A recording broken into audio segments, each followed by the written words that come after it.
হে কুরাইশগণ, আপনারা সবাই এই মক্কার দায়িত্বে আছেন। আমরা সবাই কুসাই আর লুইয়ের বংশধর। আমাদের পিতা গত হয়েছেন। পিতা হাশেমকে গাজ্জায় দাফন করা হয়েছে, আর আবু মুত্তালিব ইয়েমেনে দাফন হয়েছে, আর নাফাল ইরাকে মৃত্যুবরণ করেছেন, আর আব্দুল শামস দাফন হয়েছেন কাবার পূর্ব দিকে। আমাদের শেষ পরিণতিও যেন এমন হয় আব্দুল মুত্তালিব। আমরা কাবাকে মানি। আর আপনি আমাদের সর্দার আব্দুল মুত্তালিব। সবার ভালো হোক।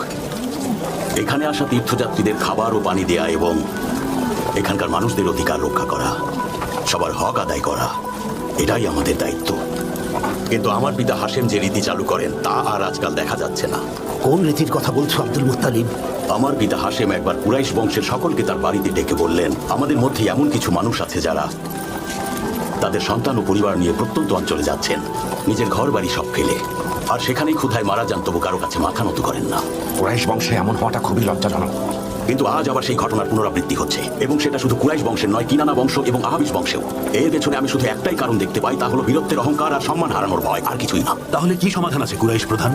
মাতরুদ আল কুজাই বলেছিলেন, ধনীরা তাদের সম্পদের অবশিষ্টাংশ গরিবদের দেবেন, যাতে কেউ ক্ষুধার্ত না থাকেন। পিতা হাশেমের এই সুন্নাত জারি করব আমি। কুরাইশ বংশের যারা ধনী আছেন তারা গরিবদের নিজের পরিবারের সদস্য করে নেবেন, এতে করে গরিবদের মান সম্মানে কোনো রকমের আঘাত লাগবে না। আর মক্কার আশেপাশে যেসব গরিব কৃতদাসরা বাস করে, তাদের ব্যাপারে কি কোনো সমাধান আছে তোমার কাছে? ওদের মধ্যে কিছু মানুষ হজ করতে এসে থেকে যায়, আর অনেকেই ব্যবসা করতে এসে নিঃস্ব হয়। তারাও এখানেই থেকে যায় একা। তাদের কি হবে? এসব গরিব মানুষদের এখানে নিজের কোনো পরিবার নেই। তারা কাবার সদকা দেয়া খাবার থেকে খেতে পারবেন, এবং কাবায় দান করা কাপড় থেকেই তাদের বস্ত্র পরিধান করার ব্যবস্থা করা। হে কাবার প্রতিবেশী, আপনারা আরবের উদাহরণ, কৃতদাসদের কষ্ট দেবেন না। দেখুন কুরাইশগণ, কৃতদাসদের পেটে ক্ষুধা থাকলে তারা রাগান্বিত হবে, এমনকি ওরা খুনও করে ফেলতে পারে। এসব তুমি কি বলছো? কি বলছো এসব? কি বলছো জাদান পুত্র? তোমরা তো সোনার থালায় খাও, সোনার পাত্রে পানি পান করো, তুমি এসব বলছো? আমাদের এই এলাকার মধ্যে তোমার মতো দুনিয়ার একটা আছে নাকি?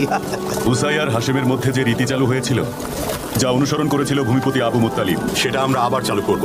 আমি আমার বাড়ির সামনে চুলা জ্বালিয়ে হাঁড়ি বসিয়ে দেব, সেই চুলা নিভবে না। যারই প্রয়োজন হবে সেই আসতে পারে আমার এখানে। আমার দরজা থেকে কেউ ক্ষুধার্ত অবস্থায় ফিরবে না। আল্লাহ তোমার উপর সন্তুষ্ট হবেন।